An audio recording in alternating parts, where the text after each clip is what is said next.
Who taught you to hate the texture of your hair? Who taught you to hate the color of your skin to such extent that you bleach to get like the white man? Who taught you to hate the shape of your nose and the shape of your lips? Who taught you to hate yourself from the top of your head to the soles of your feet? Who taught you to hate your own kind? Who taught you to hate the race that you belong to? Welcome, Gun Street Talk. My name is Ahmad Shakaraki. And on Street Talk, we deal with political, social, and economics. Here in Michigan, across the U.S., and abroad. Now, joining me tonight, Dennis Burnside. Paget Maynard. All right, man, we got a whole world of things to talk about. But you were saying something about Habeas corpus. Yeah. What? Now let's deal with that. What was happening? Well, I noticed the other day that the Trump administration announced that they're seriously considering suspending habeas corpus. Now, to most people, they don't know what it means. Mm-hmm. Basically, it from Latin, which says that you have the body. Mm-hmm.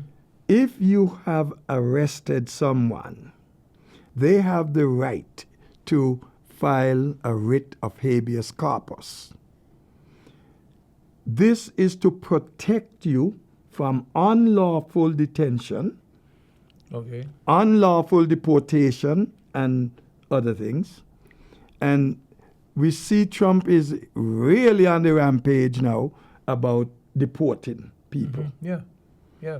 He's arresting, he's deporting, and these all come under the habeas corpus. Mm-hmm. The unfortunate thing is, because they just grab the people and get rid of them, send them to some other country, they don't have the chance, the time to submit a writ of habeas corpus. Right. You cannot do it before. You must be in custody in order to get that done. Mm-hmm. So they're using that strategy to keep you from having any rights. Mm-hmm. Unfortunately,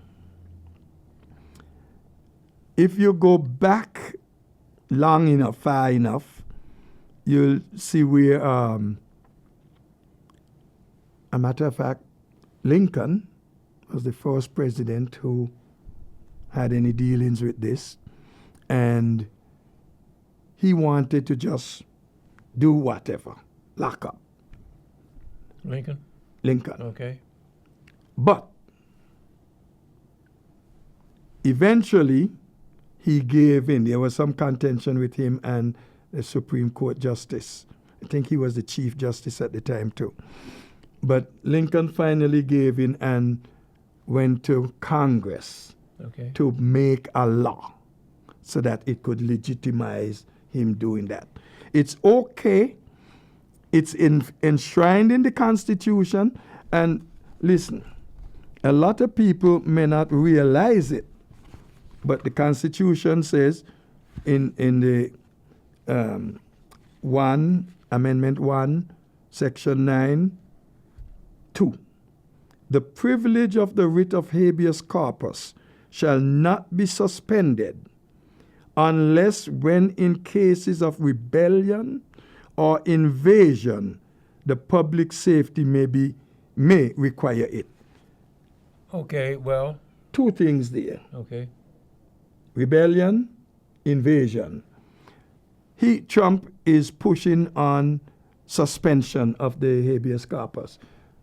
Tell me, any of you, do we have a rebellion going right now? Do we have an invasion? No. So he doesn't have any authority. No. As a matter of fact, the president doesn't have the authority to do that. That's the Congress has the authority to suspend it. Nobody else. Well, right now, he's got the green light. to do whatever he wants to do. You know? Looks that way. You know, whatever he wants to do. I don't think he's going to be able to pull this off. Not easily. What he's proposing is the suspension of habeas corpus for immigrants. Mm-hmm. And the whole thing about habeas is it was designed under English common law, Mm-hmm. which was to prevent the king or any other authority saying, that guy there, I don't like him, put him in jail. Right. You have to bring that person in. Hold on, Dennis. Yeah, I don't like you, so put him in jail. Isn't that what they're saying here now? Well, yeah, I was about to get to that. Yeah. So Yeah. you say, I want that person arrested, in prison, Mm-hmm. because of this. And that person does not have the opportunity to say, that's not me, I didn't do that, Right. that's not against the law, this is mistaken identity, to adjudicate the punishment. So that's the reason why habeas corpus was immediately adapted under the Constitution Yes. in the U.S. because the original founders of this country had come from an experience where they knew what would happen if you gave someone unbridled power. So what Trump is proposing is supposed to be, in his words, limited to immigrants only. Right. But you can They bet can't do it. that if this was somehow allowed, what you would see is Ahmad Shakaraki disappear. Well, look at And then they would say to you, well, you're an immigrant.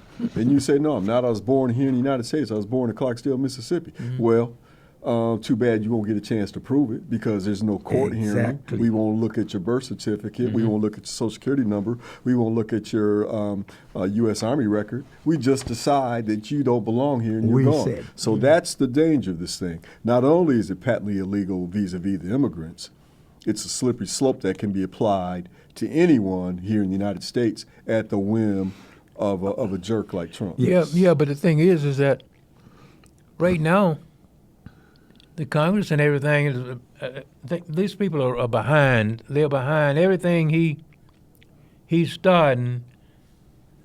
They are behind on it. Well, I think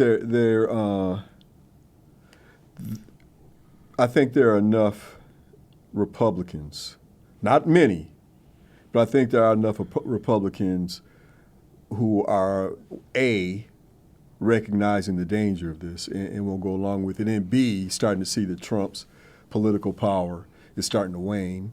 He doesn't have the popularity that he once had back in, say, even March, and that there's not as much fear of Trump as there was before. But just the idea that he has his sycophants going out on the Sunday shows yesterday, and that he can just glibly say, I'm going to take away habeas corpus. Yeah. Because, you understand Trump is dumb. Yeah. Trump doesn't have any historical reference. He didn't study in high school and college. He doesn't know about the history of habeas corpus. He didn't pay attention in school. Right. So for him, it's all new. But the Right. people around him know. And the fact that they come to him, a Stephen Miller, for example, thinking or of Steve him. Bannon, who says, you know what, we don't have to get those, any type of consideration in court. Let's just throw them out. And of course, for Trump, that's a great idea Oh, because yeah. he gets to flex his Yeah. little minuscule muscles and make people fear him. But I don't think that this could ever be passed in the law. And even if it was, I don't think that you passed Alito and Kuhn and Uncle Thomas, you get even a large minority of the Supreme Court that says, yeah, you can do this. I don't think it would ever become law. But it's him running his mouth. And this go back to King James I in England with this philosophy of divine rights. Kings are by God appointed, and damned be he who touch the Lord's anointed. So the king could do whatever he wants. And like you say, I don't like you, throw him in jail. Kill him, do whatever. They could just order it. And the shift came where the Protestant Reformation came about, and a lot of the reformers were opposed to the Pope and the Catholic Church authority, and that led to an increased monarchical power.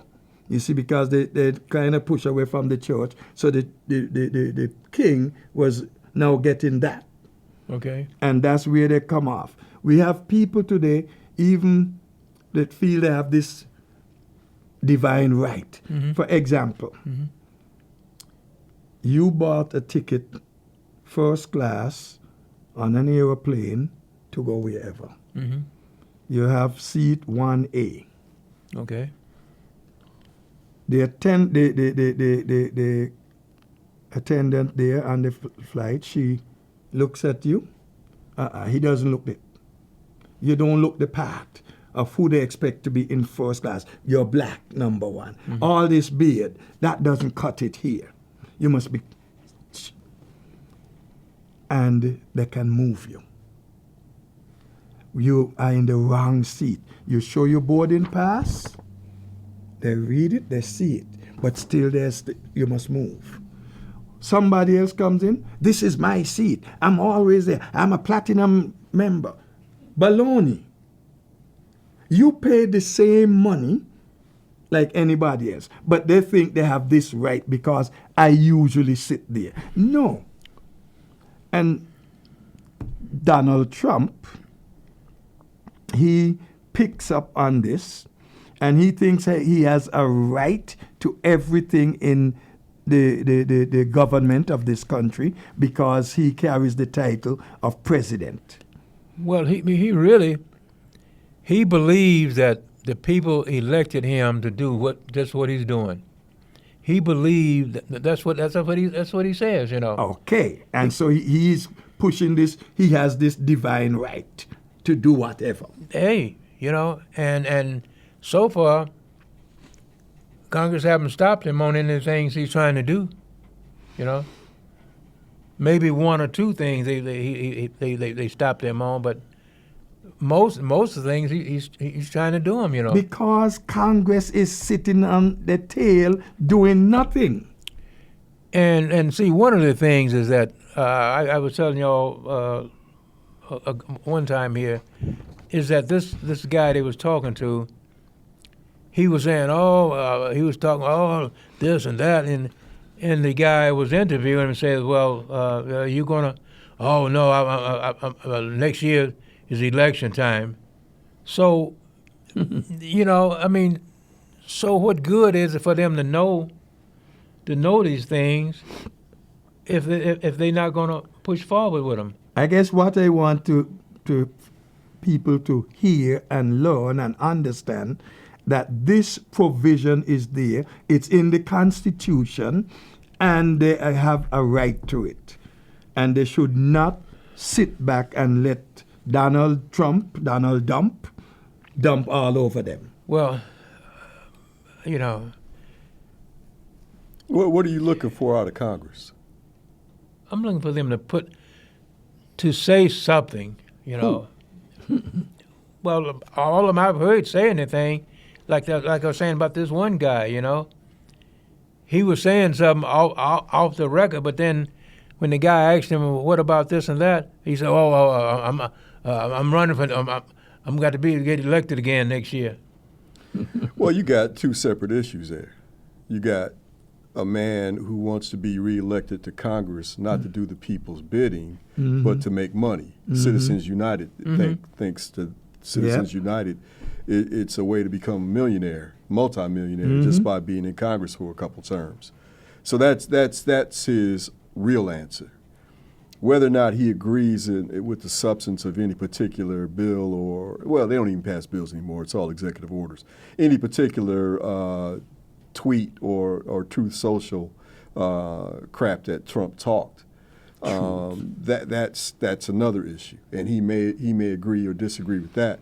But you're not going to see too many members of the GOP stand up to Trump in a way that would thwart his ambitions. Now, one area that you will is the one we just talked about. When you start talking about habeas corpus, I think there are enough of them who are still in a position to make a lot of money being in Congress or being in the House or being in the Senate, but won't go that far. Right. Because when you go that far, you just knock down the final barrier and you have a totalitarian government. So I don't think that's going to go that far. But on the other hand, you have a lot of milquetoast Democrats too who are afraid to stand up. Yeah. Now, the good news is we've got some leaders, both young and old, who have integrity and are standing up and saying, we've had enough of this pay-for-play type corrupt government that we have, and that's your Bernie Sanders, that's your AOCs, and that clique. And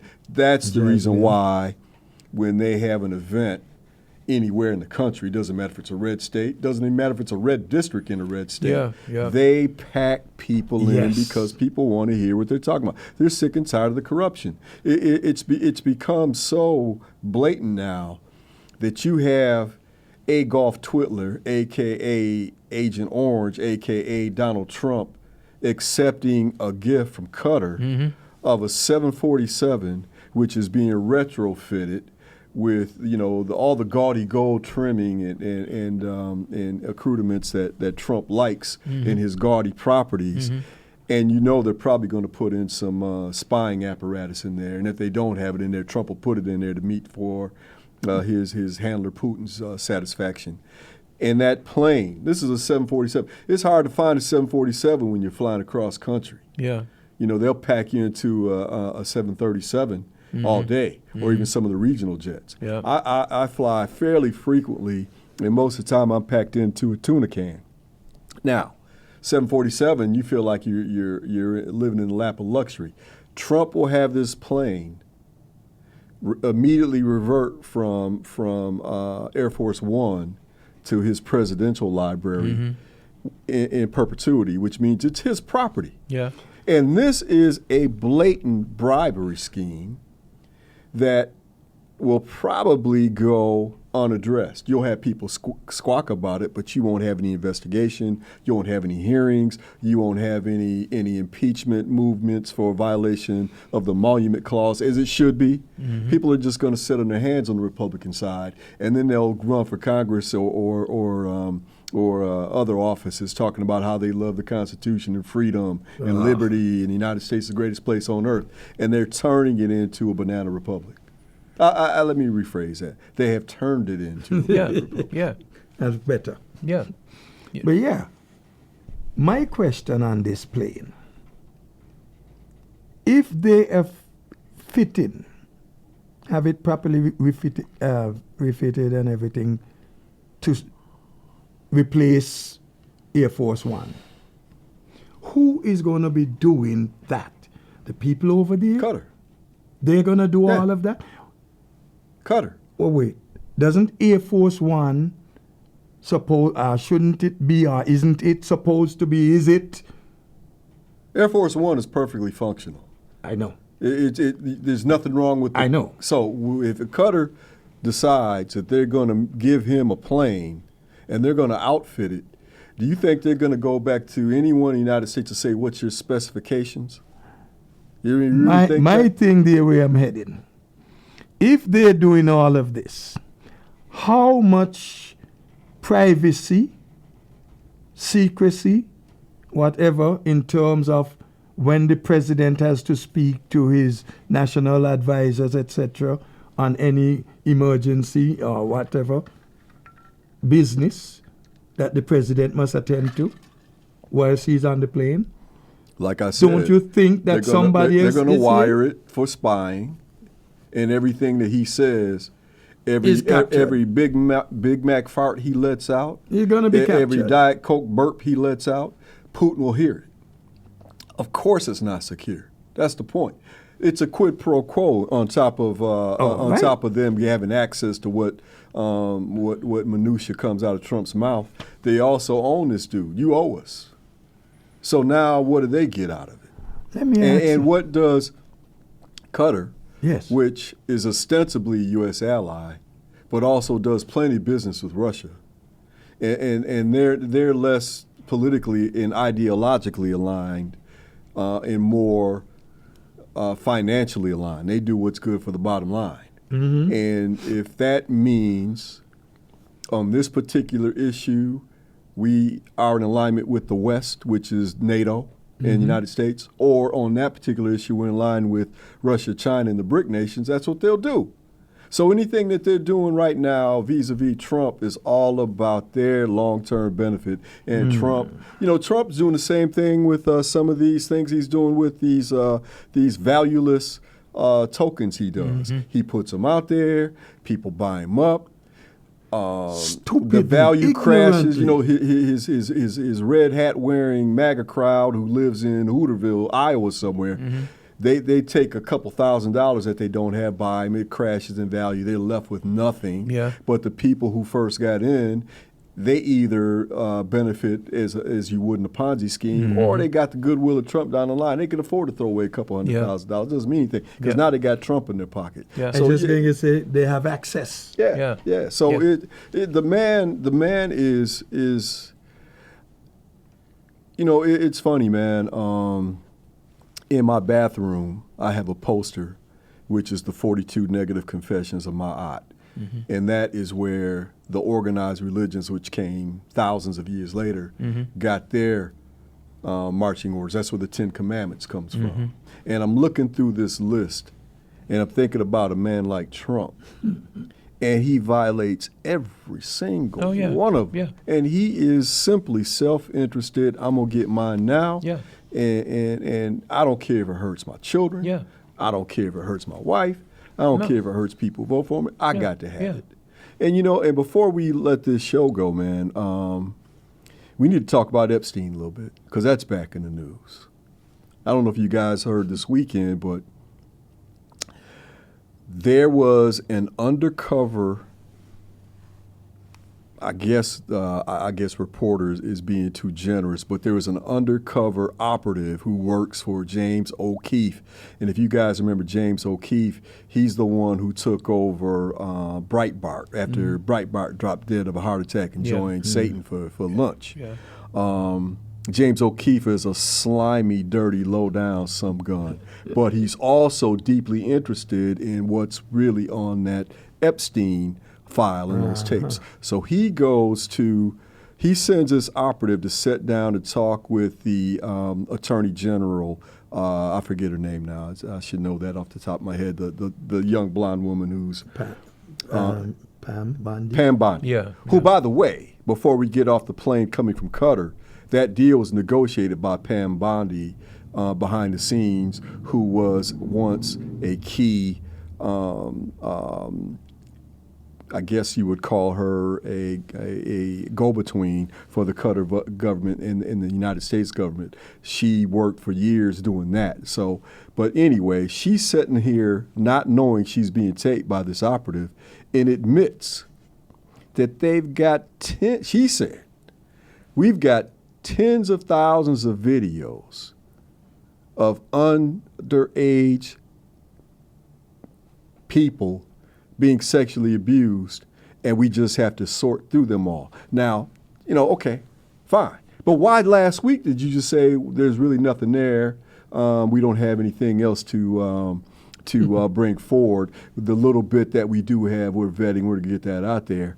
But here you have Trump, who was Epstein's best friend, who lived near Epstein in New York and Florida, who had Epstein's personal phone number and vice versa, is on the flight log of dozens of flights, is on the guest list on Epstein Island, is in videos with Epstein talking about how they love young girls. And, in my mind, put it out there and let the chips fall where they made. If that implicates Bill Cosby, Bill Clinton, your favorite comedian, whomsoever, let them go down. But Trump is being exposed in another aspect of his life. The man, in addition to being a liar, and a rapist, and a thief, and corrupt, he's a pedophile. And there's just no two ways about it. But we've got, United States, the red, white, and blue. We believe in Christian people, Well, I ain't talking about the Christians. I'm just talking about even the atheist ones who talk about how we're so star-spangled awesome and we believe in rule of law. Let little Leroy, who's 19, knock up his 16-year-old girlfriend. See what happens there.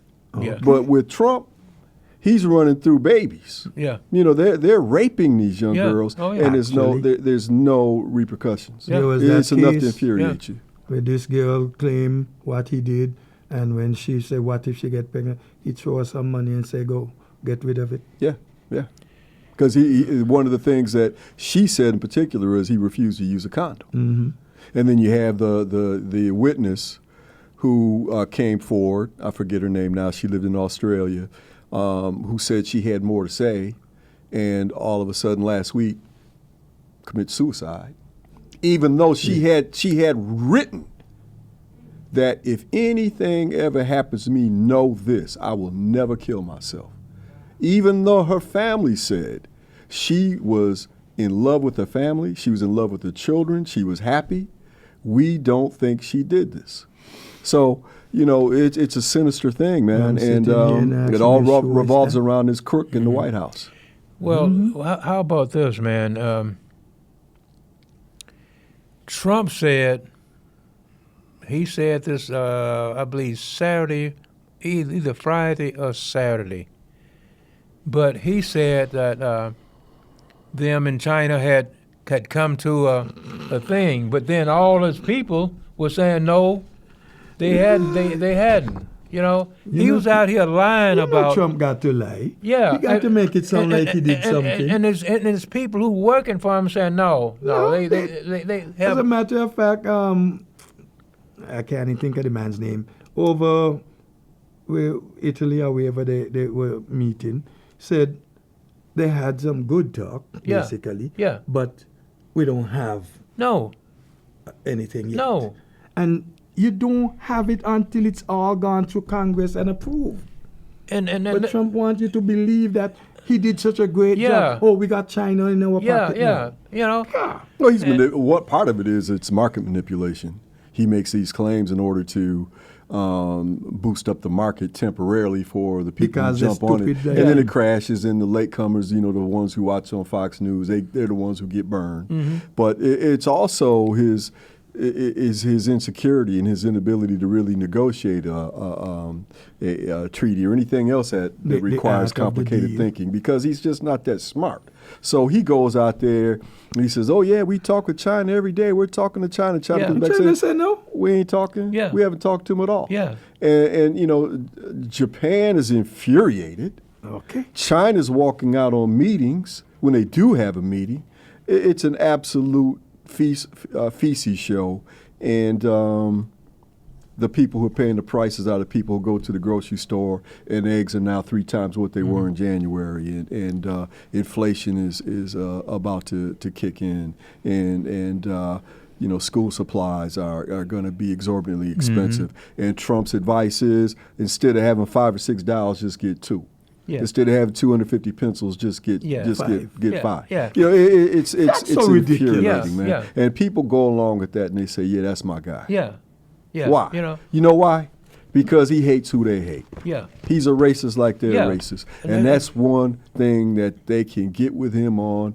And the farmers in Nebraska and Iowa, the ranchers in Texas, the people who depend on selling soybeans to the government for the school lunch programs, et cetera, losing their shirt. You know, now they regret it, but they still like that racist. Hey, this is one of the things that from the time he got into politics and everything, he let them know he was a racist. He hated anybody that wasn't white, and in fact, anybody who wasn't billionaire, you know. Donald Trump said that members of the country's Afrikaner minority, the whites in South Africa, were victims of racial discrimination. The government, so there's no evidence to show that he lied. He got 49 white South Africans. I'm not sure if they reached it, but they were on their way here. And what did they get in?